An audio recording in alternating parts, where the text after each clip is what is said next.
Good afternoon, Brian. How are you doing, sir? I'm doing well, thank you. So, what we thought we'd talk about today is personality typing systems, and um, I think you're familiar with a bunch of them. I've used a bunch of them in work contexts, and then outside of work, I also got very interested in the Enneagram for a while, partly because it took me forever to type myself, and even I don't know if you remember, I would ask you, do you think I'm more of a this or more of a that, and you'd give me input and it would maybe stick or not, but it was a long time before I settled. Um, and and I found that a really interesting process to kind of understand that system pretty well and read a few books about it and watch a lot of videos about it. And I used it in my coaching practice some, like as a way for people to get kind of a different angle on self-awareness and on understanding how they're wired up. And then you had some thoughts about the history of such systems and the interrelationship between those and the the process of philosophy. So, where would be a good jumping off point for you? Well, the thing that made me think we should talk more about it is because one of our previous episodes, folks will see, I said thinking about thinking with an INTP, and I stuck that on there.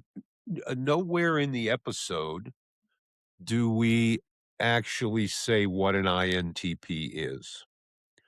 But there was a lot of interest in that episode, and I thought, well, probably a lot of people already are interested in what an INTP is from, the other side, and I thought we should sort of look at it.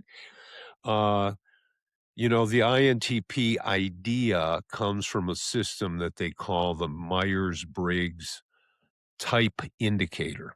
It gets called the MBTI frequently.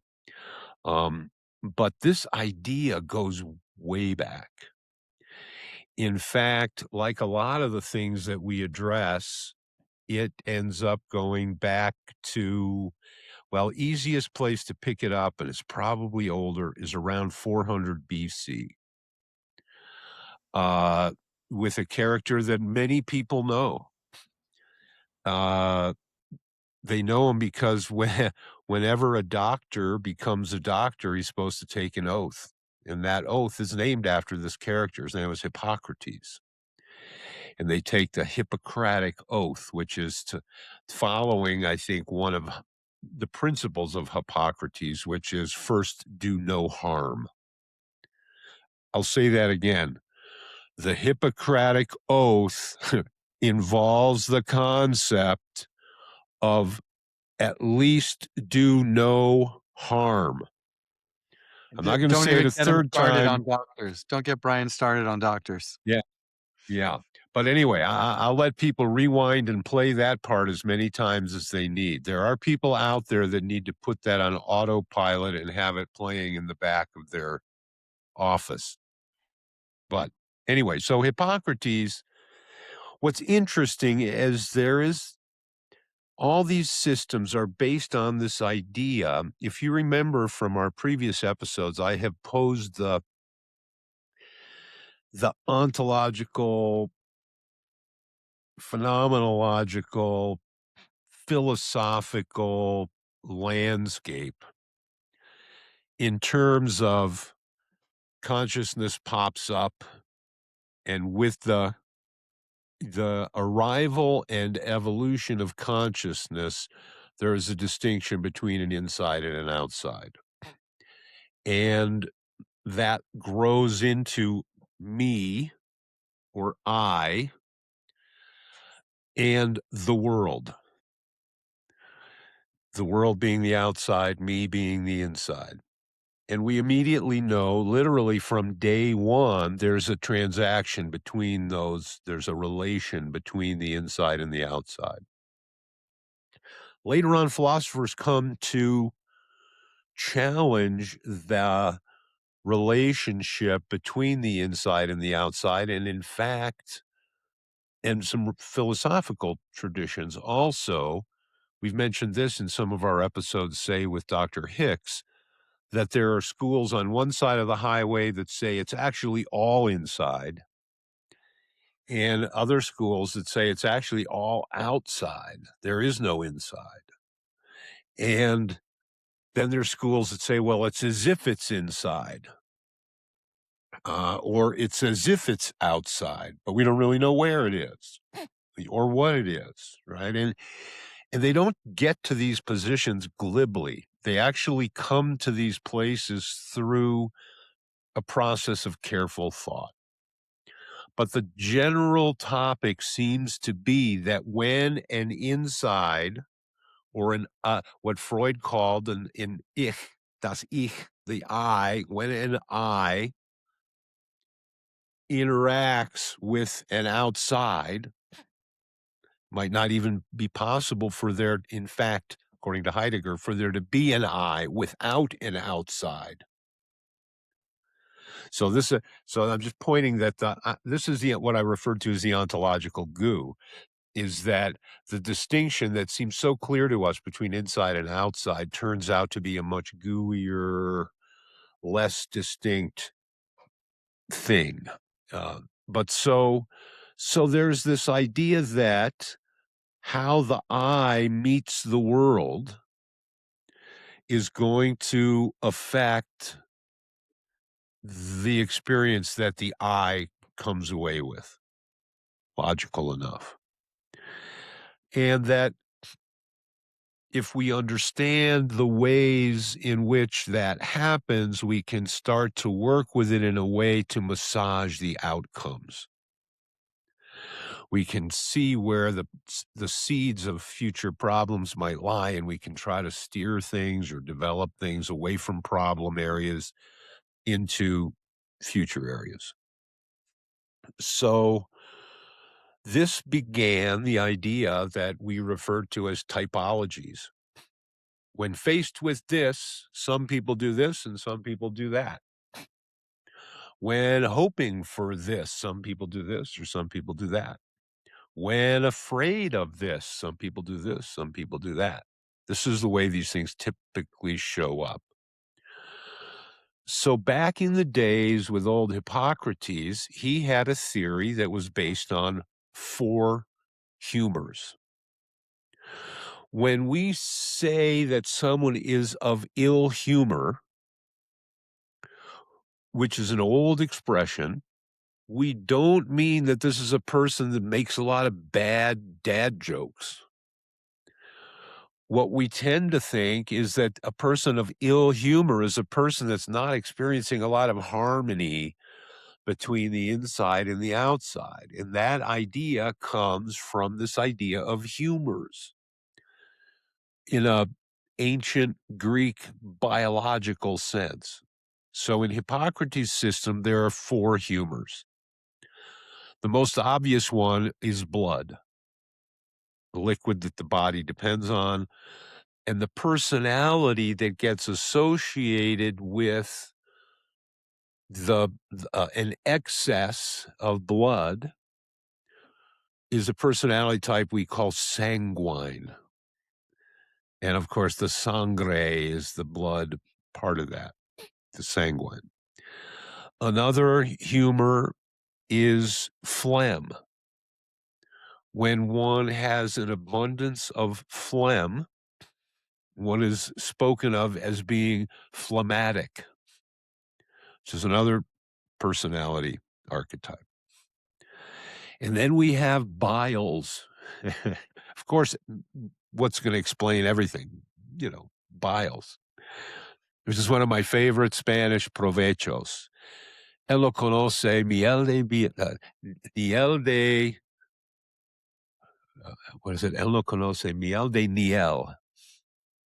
Miel is honey, miel de abeja, honey of bees. So any kind of syrup maybe is a honey.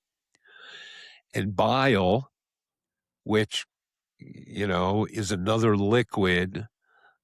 One of the types, which is colored yellow, referred to in the Hippocratic system as yellow bile. and an excess of yellow bile makes somebody choleric. Uh, so which is kind of, I guess, irritable and irascible kind of. Uh, and then the last type of humor left is black bile, which we can easily associate with the last type of personality type, which is known as melancholic. So this was about 400 BC. And this was a system that was come up with the idea that you could address it. If somebody's too over the top, they might be too sanguine. Well, then it's easy to know what you do. Then you bleed them, right? Duh.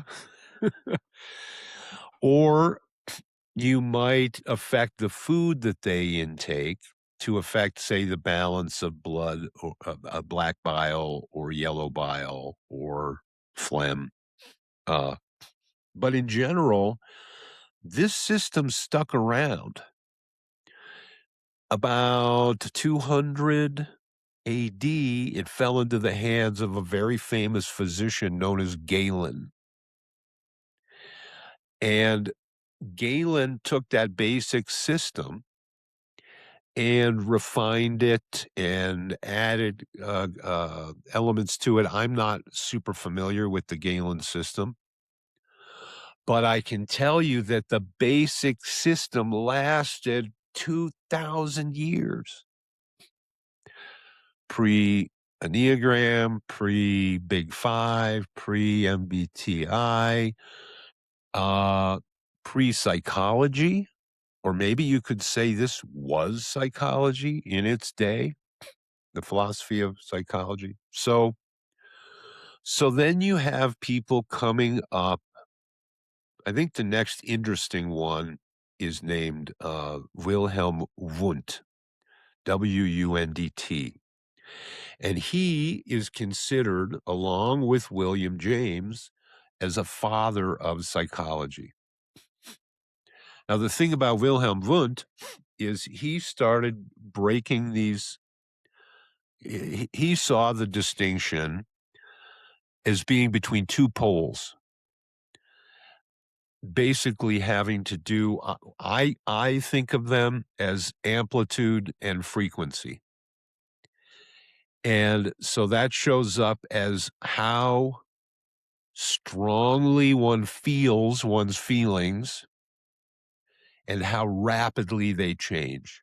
Speed and intensity became the two dials that he dialed into four positions. Uh, uh, th- I don't, well, probably both before and later, you had people that were dividing the four up into a polarity around feeling and a polarity around doing or activity. So that you're, I want to say phlegmatic and sanguine might be more activity based, and melancholic and anyway, they associate two with more with Makes feeling. sense. Yeah. And and so then I think the next thing that we really happens there, or at least the thing in my lots happens there, but the next thing that really shows up as a huge thing on the map is Sigmund Freud with this discovery of the unconscious, which is basically a way of saying officially there's all kinds of stuff going on here we don't know about. And the Freudian psychoanalytic schools started doing character analysis, and Wilhelm Reich actually wrote the classic Freudian text called Character Analysis. And the character analysis approach is a little different. Um, the character analysis approach happens in this Freudian framework. And the Freudian framework sort of says that instead of the idea that, well, people just come out different, Some come out this way, others come out that way. There's a kind of an idea underpinning it all that we started out in a state of perfection, and that if everything was just perfectly allowed to unfold according to a natural, organic, developmental agenda, everything would be chill. Maybe I'd be curious to pause on that idea for a minute if you're willing, because that's kind of like a Rousseauian, man in nature is perfect, right? Nature is perfect. Man, unsullied by um, civilization, is perfect also. And so Often so it's referred like to an as the noble adjacent, savage. yeah. It's an adjacent idea anyway. And so what's the problem with thinking that, um, all the spin on the ball comes after we start having experiences with the external in the world? Well, I don't know that there's we only can really judge if there's problems if we lay out what our goals and assumptions are. And that's a big part of what separates these different systems. So so for example, with the MBT, which is a type indicator, they built that out of now this was a mother-daughter team, Myers-Briggs, that I believe it was around World War II or shortly before that, where they were trying to develop a system to f to analyze which people should do which jobs, so that we get the right people in the right jobs. It seems pretty clear that the science that's been done around that says that the system didn't do it. Seems clear that it didn't do it. But but so what happened out of the Jungian thing, though, was we were trying to Jung based his idea on this idea of cognitive functions. And again, we have this idea of there's an inside and there's an outside, and there's a traffic between the two, and that some people will be more on the inside or their energetic functions will center on the inside, and other people will be more on the outside, and that their energetic functions will be more extroverted is the word that we use, turned outward or Yeah, it's turned like the inward. the the the basic And dichotomy of introvert and extrovert is well, that that's that where orientation. it's that work that actually created those terms, verting, turning inward or turning outward. Now, obviously, we're talking about propensities because both the fundamental foundation of this all was that everybody has an inside and everybody has to deal with the outside, and the two are interconnected in mysterious ways. But within that, as a background, we have a leaning maybe towards the inside or a leaning towards the outside. So, so that becomes this idea of introversion extroversion, which later gets picked up in this model that we'll talk about called the Big Five. But when the Big Five talks about extroversion, it's not exactly an identical overlay with the Jungian idea. But so the Jungian idea says that we have cognitive functions that are around taking in information and cognitive functions around chewing it up and what we're going to do with it. So we have the perceiving or taking on information functions that get divided up into, am I looking at the surface of things? Am I sensing directly? Or am I reaching beyond what I sense and parsing it for patterns, relations, and meanings? If I'm root and again, we all do both of those things. But if I lean or incline towards direct sensing, then we say that that idea of sensing has a higher it's higher in what they call the stack. And they have this idea that based on how the ball came off the bat, we end up with priorities within these cognitive functions. And those get referred to as a stack. So so I have if I parse out for patterns, we call that intuition. If I sense, then we call that sensing, which is a little tricky to call this parsing intuition because the way we've used the word intuition in the past is that it was a direct sensing without the need of rational interaction providing a proposition. And then I come to the conclusion, I say, this is. Now, intuition means somehow seeing what's not immediately evident. And obviously, I do that because I've gone through an internal process somehow to pull that out of the outside that we call intuition in that setting. But so then you also have as this idea like, now what do I do? I've taken on information. I'm faced with a dilemma on the outside. How do I come to a conclusion about what action I should take? And do I think about it or do I go on feelings? And those become another major bifurcation. So we have four, and then that four, it turns out that in the Jungian cognitive function model, there's the idea that these four can be focused on verted to the outside or verted to the inside. They can be introverted or extroverted.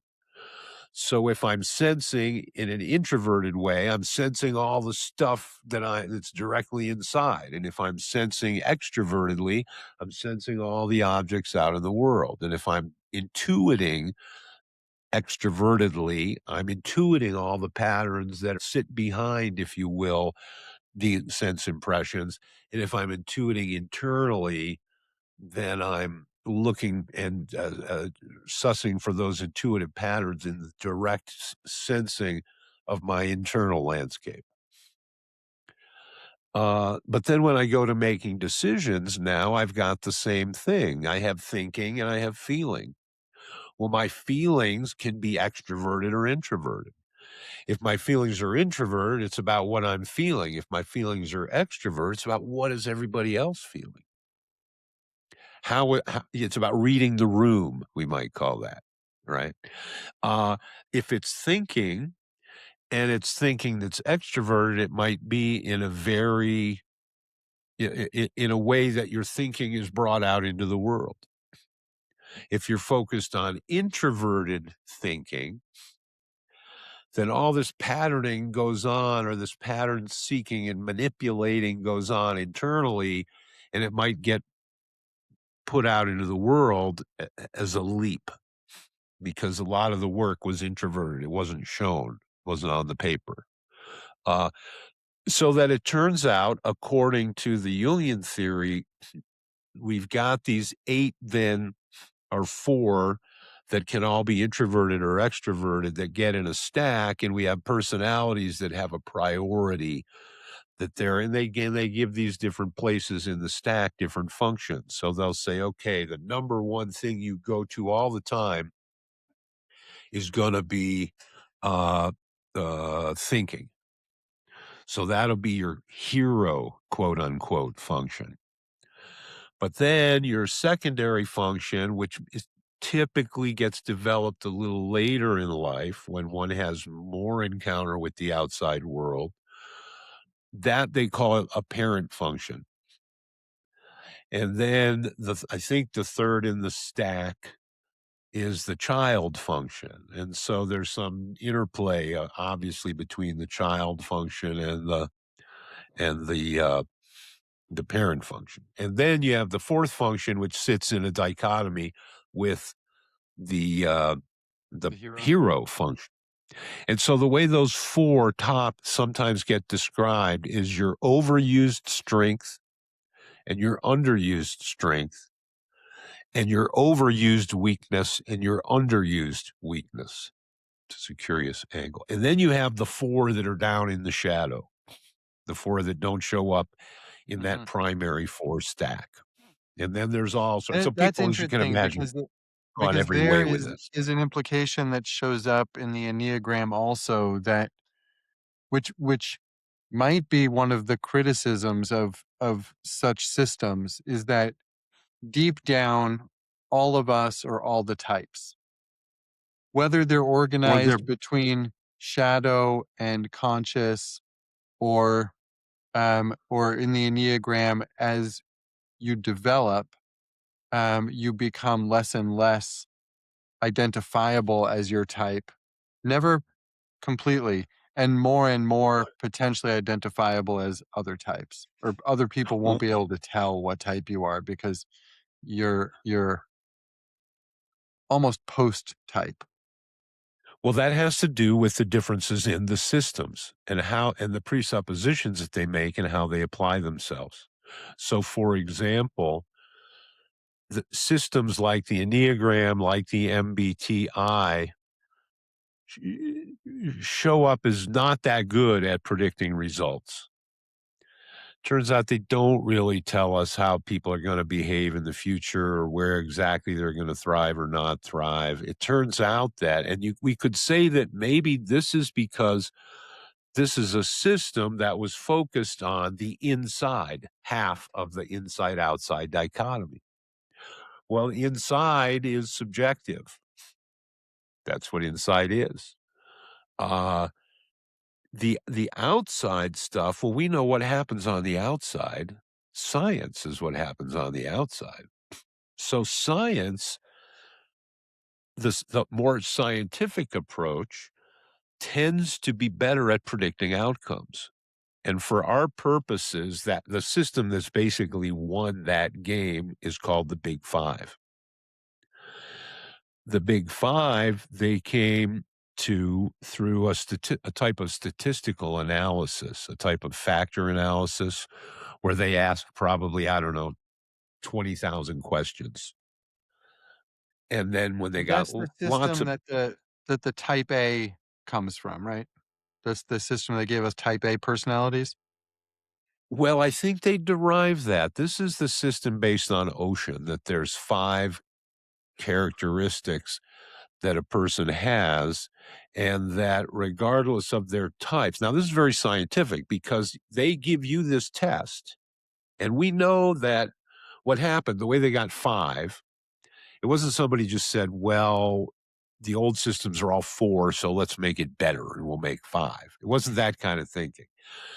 The idea, because remember, this is experiential. This is like more in the phenomenal direction. We're looking at the outside world. We're looking at the phenomena, the things we can count and point at. And out of these 20,000 questions, which are all linguistic, they found that, well, people that answered this question, yes, often answered this question, yes. Or people that gave this a 5 out of 5, and this other one a 5 out of 5. And they found that these questions, all 20,000 of them or whatever, all clustered, the answers tended to cluster around these 5 centers.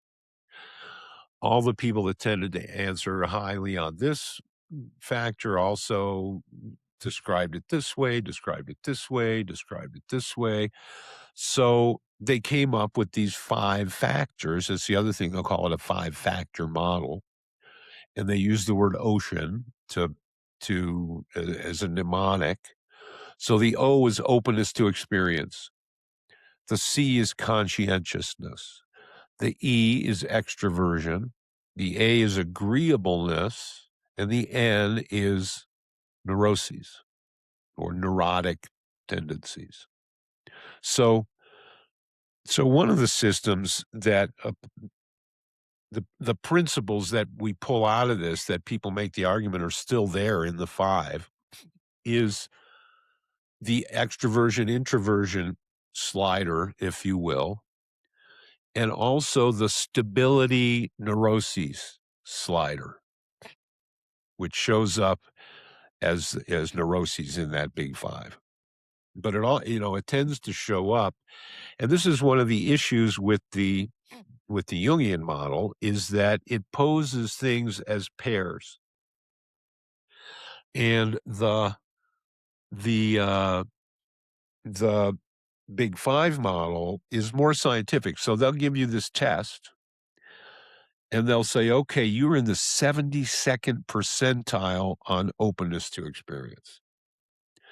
Roughly 72, 71.9% people are less open than you, and whatever the rest is are more open than you. And then they can go through those five. And what this should sound like is a lot more like Dungeons and Dragons. Although with Dungeons and Dragons, it's strength and constitution and charisma and intelligence and dexterity. Have I got them? Because I think they use 6 there, right? But constitution and dexterity and strength are clearly physical components. So we 6 is have better than 5, intelligence I've and heard. pardon? I've heard 6 is better than 5. What must be.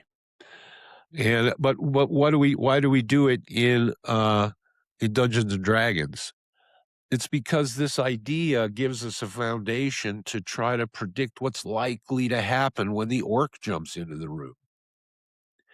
So even though none of us have ever been in a room that an orc jumped in, we maybe metaphorically, can't rule that part out, but there still is this idea that there are going to be some internal capacities that are going to determine who deals with that and how well.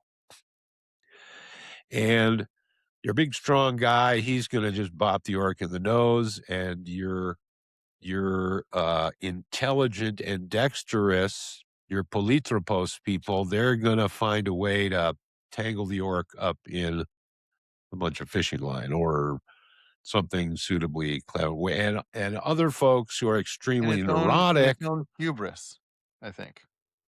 there we go.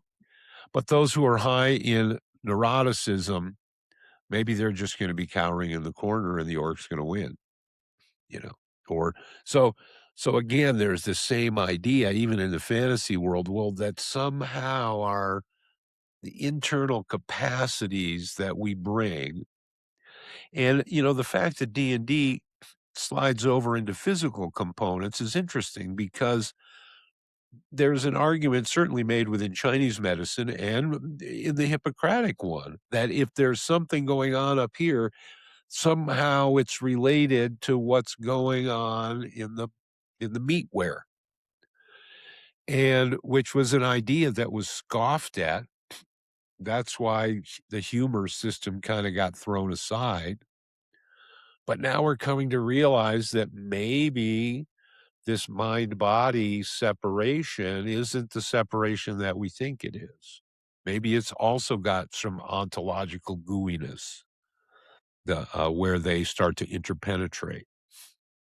So, so now, ironically, there's another person that's come along who has applied and has said as much, I believe, that he took the idea of Hippocrates' 4 humors and he applied it to the MBTI. These things, they never go away, right? It's like flushing a ping pong ball, right? So of the 16 character types that fall out of the combinations of the 8 cognitive functions, they've gathered 4 around choleric, 4 around sanguine, 4 around melancholic, 4 around choleric. Uh, so so now we come to what is the use and application of these different models. One of the things that you pointed out is that they don't all deal with temporality the same way. Although I would argue that their use is a reinforcement of a certain viewpoint on temporality. And that is that people say, well, the MBT is no good because people type out differently when they take the test at different times. It's like, yeah, because also when we start looking at from the inside, we can't ignore the fact that there's human development. So, in fact, the big use for a lot of these tools, I would say the ones that maybe, I guess I would say all of them, is as a type of mirror. Uh, but have you ever been to the fair where they have all those different I mirrors? was gonna say a funhouse mirror sometimes. It can be a funhouse mirror. Yeah. But what does a funhouse mirror do? It It blows up certain accentuates certain things things and minimizes and others. minimizes others, right. And so what's the other thing that we know about a funhouse is it's kinda hard to navigate, like the end scene of Enter the Dragon, right? And what's the secret to navigating? Do you remember how he gets out of that? He starts breaking the mirrors. The one that won't Poetic. break, that's reality. Uh-huh. The one that's the real thing, the one that you can't smack it, right? But so and that kinda points out in a sort of a nice poetic way that how we use these tools, what does a tool do? It carries the intent of the craftsman. Crappy craftsman, the best tool doesn't help. Good tools don't make good craftsmen. Good craftsmen bring out the potential and capacity of good tools. So what's another typing system that everybody knows about? Astrology. It's basically another typing system. We have Chinese astrology, there's Tibetan astrology, there's uh, Western astrology. And again, it comes from the sort of the philosophical assumption that there's really not boundaries between things as intimate as our own insides and things as large and cosmic as moving heavenly bodies. It's all connected in some way such that wherever the state of things were, somehow that makes an imprint, and that imprint then carries qualities. But wherever that the presupposition I think that's most important to make these tools useful is that they're ways of me introducing myself to myself in ways that create what we called in our last episode existasos bios, as opposed to anexestasos bios, which is the negative, the alpha privative, we call that in Greek. When we have the word moral and amoral, the A cancels out whatever goes after it. That's a form of the alpha privative that shows up in English. Greek had the same thing. Uh, so, so it's that existasos bios is the examined life. It mean what is life but the story of the encounter of that inside meeting the outside and what happens there. So when I'm existasos about it, when I'm examining it, I'm looking to understand the transactions, the communications, the relations, and the whys that sit behind those. Well, it turns out that some systems look more at the whys that motivate things, and other systems, like the ocean system, it tells you your 72nd percentile in openness, but there's probably 1,000 or an infinite number of different whys that could end up. Like if there's 6 billion people on the planet, there might be 6 billion different whys that end up with the score of whatever the score might be on openness to experience. Whole realm, whole spectrum of potential human experience. So those systems, turns out they're very good at predicting. Like the Big Five system does seem to tell you who's going to do well in what job. much better than the internally based system because it looks at outcomes. All it was focused on was outcomes. I've always found that kind of mysterious. Um, I mean, there are some jobs that are going to require um, certain very particular skills, but those skills, um, in many cases, I think, can be developed through a variety of proclivities. So, like in the D&D example, if you have if your slider's way up on charisma, you might approach sales with certain leanings. But if you're very technical, you might approach sales with different leanings and be very successful. So the mapping it to jobs, I've always kind of wanted to rebel against. Um, like the and I guess part of that is thinking about leadership being in my opinion, to a large extent about um, uh, tapping into your real abilities and being uh, as um, uh, real about them and I'm thinking of the word humility and the meaning of humility being really knowing your capabilities, really knowing yourself and being exactly yourself. Like I see that as fundamental to leadership. And so any job that involves managing people or storytelling um engaging with people Right. and helping them see a vision, that they can connect to. Those are going to Right. be Well, about see, self-knowledge. the shortcoming, I think, of that approach, which shows up as a shortcoming in the big five, I believe that maybe this is where the Enneagram and the MBTI surpass it. And that is, Bergson critiques the scientific approach as wanting to draw conclusions about frozen realities. And that's why we end up with Achilles and the arrow can never hit him because it has to go halfway, and it has to go halfway. And the only way we can take a halfway is by freezing time and cutting out that slice, as I've referred to as the slice of the pepperoni of time.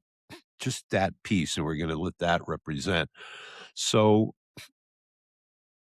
the when we say this is who I am, one of the traps of that is that that picture stands in the way of me as a morphing process of unfolding new aspects. Who I was 20 years ago was not a watercolor painter, right? I don't know. So I don't know. I think you can so level up from that and say I understand myself as a morphing process, and I'm going to tell this oh, I think you story. can. Yeah. And if you use the tool that way, then you see, for example, I came to this because as an artist, I started out in 3D. And this was a blind spot. I didn't understand color. I didn't understand 2 dimensions. But I had to see that as if I took the isness of myself, I would say I'm a sculptor, not a painter. And here's why, because I'm this type, and this type it does this and does that, and so humph, that's who I am. And that's when this as a tool starts looking very cookbooky. This is not a positive thing, right, in my modeling, and I start to use it as an excuse to ward off potential growth because this is who I am, and that isness of my amness flattens out an entire dimension of my being. that results in, if for people that remember our other episodes, a life curve that plateaus. And usually the bend in that curve is when I become something. So now that I've become something, the potential of my ever becoming anything else is nipped in the bud. That can be what happens with these models. That's one the paradox of identity that we've talked about some, that there are ways in which identifying with, um, characteristics or, various elements of identity are, necessary in terms of, like, acknowledging some truth on some level, and there are also ways in which any of those get in our way of self-discovery. Right, right. And they flavor our internal dialogue. When we tell ourselves, "I am this. I don't like that. I don't do this. I don't like that. I don't," all of those force us down more into that world of this and that, and they move us away from this idea of, being as many people as you can. So one of the reasons that our episode, thinking about thinking with an INTP, one of the reasons that I think that was potentially significant or useful for people is because it was almost exactly I felt retrospectively when I was editing it. Uh, I felt like this is basically a prescription of how to be an INTP. INTP is somebody that operates on first function is introverted thinking, the inside cooking part. The second function is extroverted intuition, looking out into the world and parsing out patterns and distal relations. Uh, the third, oh, I don't recall exactly. Maybe it's introverted sensing, and then you've got for the fourth one, extroverted feeling, which is like the underused weakness. So, uh, so the reason that I think that that's useful for a lot of people is because the Jungian model tends to suggest that the more I'm sensing, the less I'm intuiting. The more I'm feeling, or the more I'm thinking, the less I'm perceiving or feeling, rather than perceiving, it's better to say. Uh, as if these were on a slider. When you slide towards one, you slide away from the other. So when we look at most people according to that type indicator, the INTP is only about 3% of the population. Most categories have more people in it. But the thing that comes out of this, and the reason that I think that episode is useful for a lot of people, is because most people are not INTPs. What's sort of suggested within that model is that, when I say be as many people as you can be, what I'm saying is whatever that leaning is, try leaning the other way and see what happens. This idea that you're gonna bring yourself, and this goes all the way back to Aristotle, that this doctrine of the mean, that if I have on one spectrum of foolhardiness and on another cowardice, uh, then the balance is courage, which is not overly foolhardy and not overly cowardly. So this idea that whatever our proclivity is, we want to lean towards balance, and that balance will be the direction of onboarding capacities that we have not yet developed and make us a more whole person. So all those tendencies towards using intuition rather than sensing, using thinking rather than feeling, were basically the exhortations in that episode. Uh, the exhortation of becoming as many different people as you can is about balancing out all the components in the ways that you're not balanced yet or that you're It's really not interesting leaning. because when you put it that way, becoming as many people as you can, it's stated even as a threat to identity. Um, instead of becoming yourself or your most authentic self or whatever version of that is in vogue, becoming as Because it's many people changing as you seats can at the be table. is erasing your attachment to I am a one of these or a one of those. And so it's Exactly. erasing layers of identity. And Yep.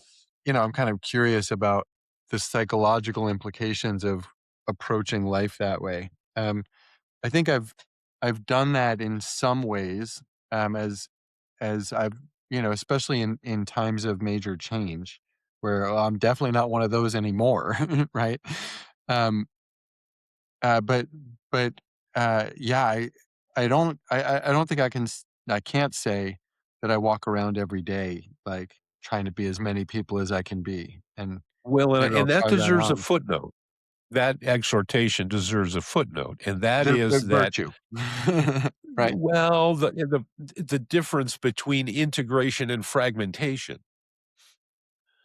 The When I say be as many people as you can be, I imply the connected self, right?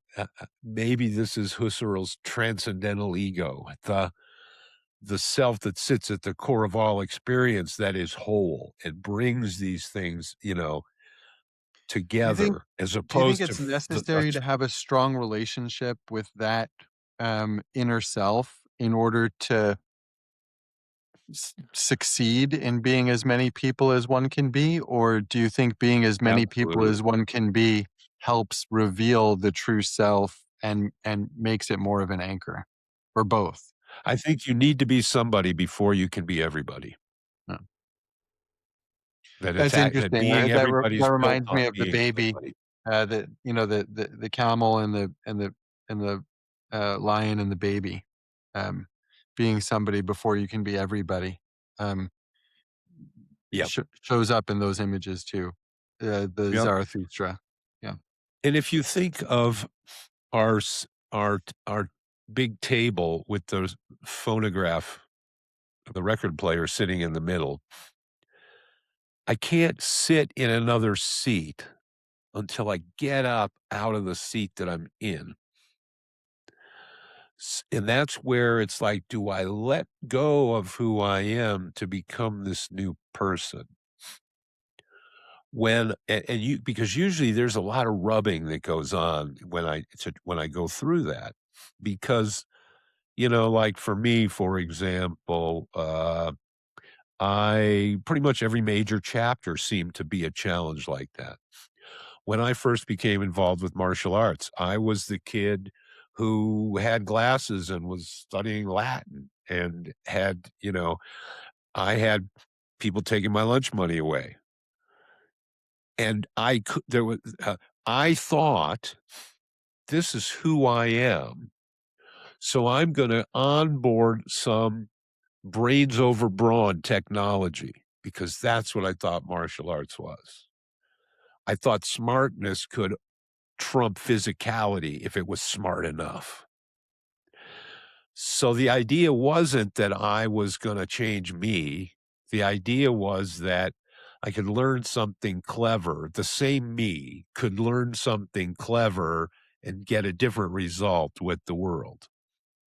In fact, there was no way for that me to solve that problem. I had to become a different version. I had to onboard something. I still I still rely on Latin, right? I didn't abandon all bookishness. I mean, I still have that as an underlying core or what the MBTI might say that was my hero function. but I had to get away from it. I had to get out of my head and into the world. When I left college, I didn't leave with a degree. I'm gonna that whole person because I was going in another direction where that wasn't gonna be currency anymore. When I was fighting and Peter Lee said to me, "Oh, look at Mr. Bryant, he wants to talk about it," right? That that old world currency had no purchase power in this new world. And when I went into the world of, uh, what was the one of the latest ones, before the watercoloring thing was, becoming a municipal plumber, running a water system for a town. I hadn't done any of that. Yeah, I could do plumbing. I knew about plumbing, but I hadn't done it. Like, it literally I had to become a different person, which was going on in other ways also. It's not that the old person was left behind, it was that there was updates, right? And so that's how you become everybody or as many people as you can be, by adding updates, not by scrapping the whole operating system and then updating another one, because then you're starting at 0 again, just on a different system. That's fragmentation. Yeah. It's interesting, because the way you talk about it, it seems like there's no real alternative. Like if you want to um, strengthen the awareness of this inner self and give it greater stability and foundation, and then you kind of have to, the way you're talking about it, you kind of have to take yourself out of your comfort zone on a somewhat regular basis and do something really difficult that you don't think you're not positive you can even do, maybe. Well, the qualifier, that's why I put with an INTP on there, because as I was editing it, I realized that this is going to fall on different ears in different circumstances that are going to be faced with different resources to try to undertake this.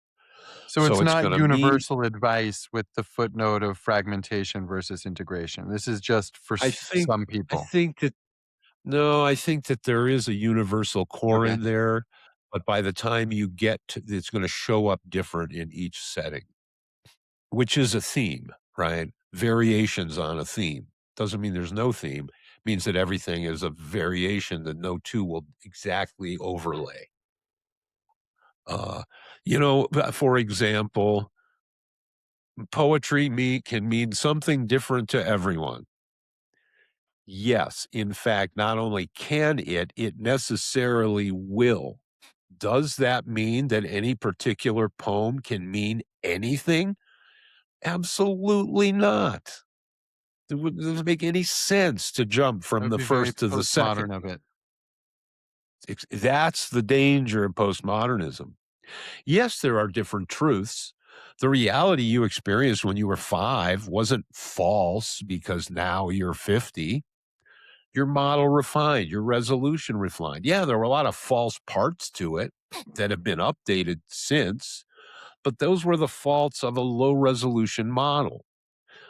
You just up the resolution. Doesn't mean the model's wrong. It means it's a low resolution model. So so postmodernism wants to end up as if there's just nothing out there. Well, you got to be careful about that.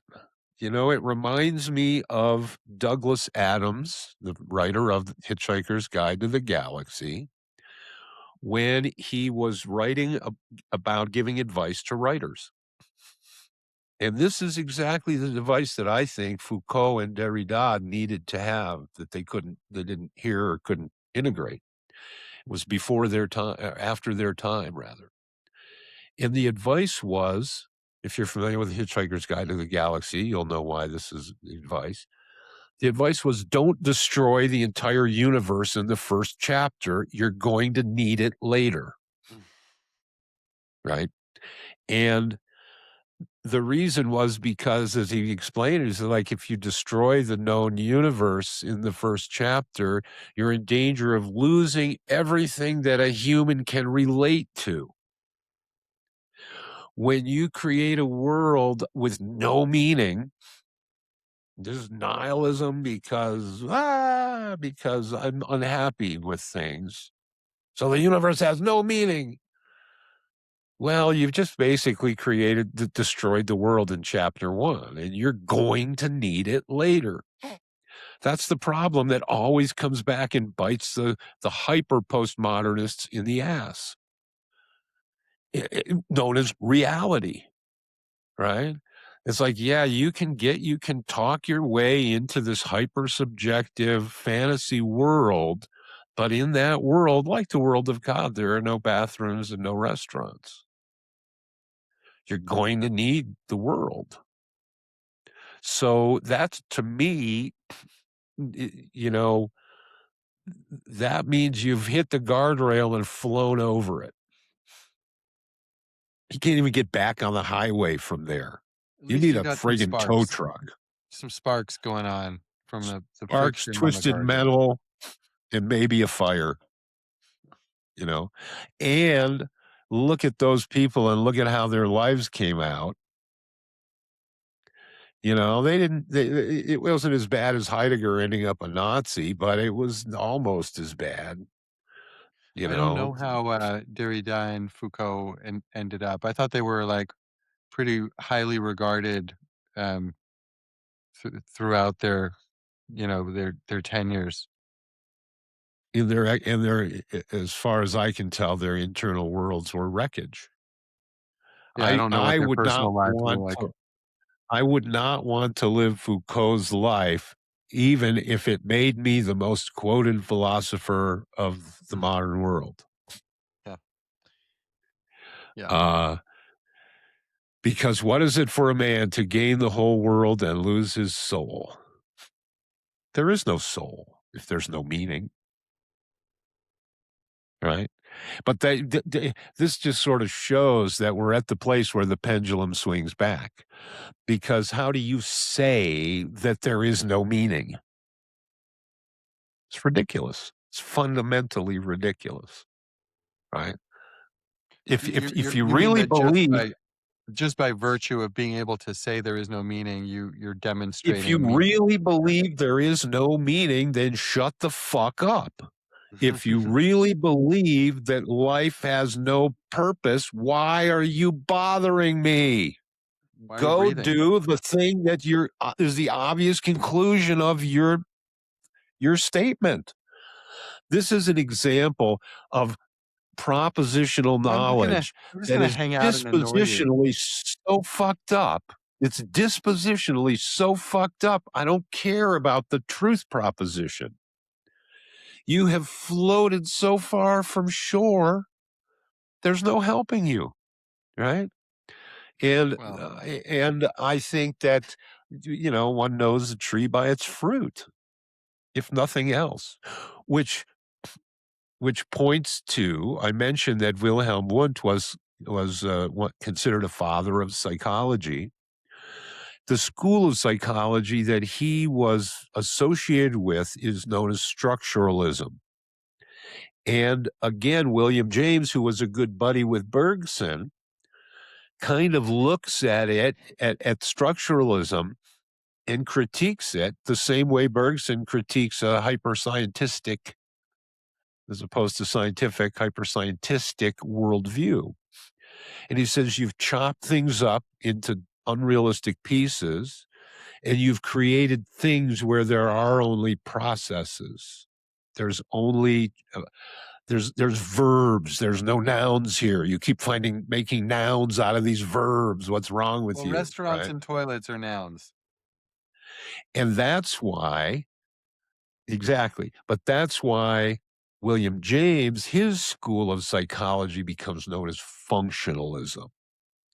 Not what is it? That's static. What does it do?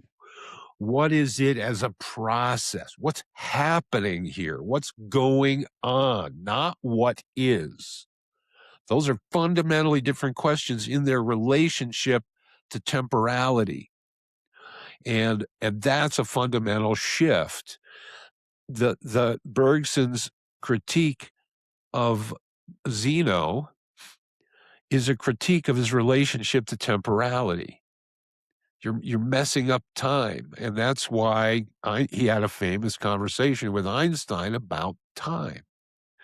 One of the things he's known for is this concept of la durée, the persistence through time and what's going on with that. These are all great things to Google if any of these things have, and what we try to do in a lot of these things is I try to pull out a lot of threads so that if you have an inquiring mind, somewhere you're out there, if you have an inquiring mind, these are all threads that you can follow, and there will be whole fields to run through at that Yeah, point. I'm curious about Bergson's criticism of Zeno. Maybe you've mentioned it before, but I'm not that's not on the readily available memory um, It's the drive. cinematographical.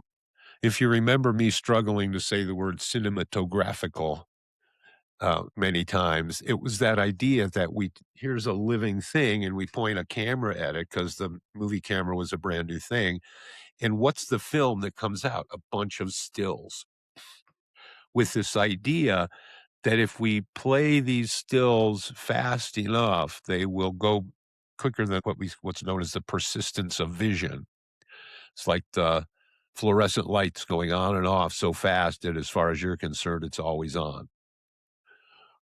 That we do a similar thing the other way when we try to understand something scientifically. So the way this shows up with Zeno is Zeno says the arrow's flying towards Achilles, presumably towards his heel, Uh-huh, uh-huh. and it's got to go halfway. And then from that point to his heel, it's got to go another halfway and another halfway. And no matter how small, we can always find another halfway. And it implies that these halfways are all equal within time, or that we can stop and pick a point in time. We all know intuitively that arrow is, Achilles we're only going to see him again in Hades after this. And so we know intuitively because we operate in the world that we can't perform this function of reification, to reuse the term that Ken Leung brought up. That is the making of a thing because there is the appearance of a thing in the way that we perceive it. Uh, so so yeah, anyway, I mean, I guess that the point of these things is that they're all ways of seeing how we are uniquely who we are, implying who we uniquely can become through the illumination of self-reflection, which is to say, seeing ourself in a mirror of some kind. And that's the experience that a lot of people have. That's why when you come upon one of these systems, people right away want to know, oh, what kind of am I? Right? Uh. They're rarely thinking about, oh, what kind is my boss? Right? That may come Oh, later. that's often the next question. Or what That's kind is often my the next my one, wife? Or yeah. or yeah. What about the troubles people in my life? What the hell are they? Yeah. Uh, but but it's because we intuitively realize that there are dimensions perhaps of our uniqueness that we don't completely get. And one of the things that people, I think, when they read about the Enneagram and they find themselves or they try, they see certain things that remind them of their own selves, but they sort of think, oh gee, so I'm not the only one that does this. Yeah, it's often a Because relief, while there which is is probably a major uniqueness, factor in why these systems sell so well. I think, Yeah. and because we want to be able to predict the future, we want to be able to understand this is something that purports to shine light across the boundary in the liminal zone to sort of illuminate some of the dark or the chaotic or the unpredictable, the uncertain, the contingent, that we always wrestle with. This is, we're not going to find certainty, but maybe we can move towards it, Mhm. which is enhancing our predictive capacities. something like Yeah. that. So, so I think Cool. that while don't put all your eggs in this basket as if it's some miracle, and don't get intoxicated by these. Don't find a personality here, but use it as a tool to see yourself and the ways that you can expand the dimensions of yourself, and uh and not to be trapped by a "this is who I am," because that is the big danger of these systems. Well, you're a number 6, number 6 is always, Yeah. you know but like I say, and as we've said before, these models are always developmental models. They're always chapters, and sometimes they can help explain some of the shifts that happen across these chapters. So in that sense, they're kind of illuminating. Just don't become a groupie of them. Don't become an intoxicant where now this is my identity, and don't get t-shirts that say I'm a number 6, or like, what I mean, like there's a two. I have often exhorted, don't join groups. Well, this is one of the problems, is because the groups tend to be, I'm a one of these, and pretty soon they'll give you a t-shirt, look at me, I'm a one of these.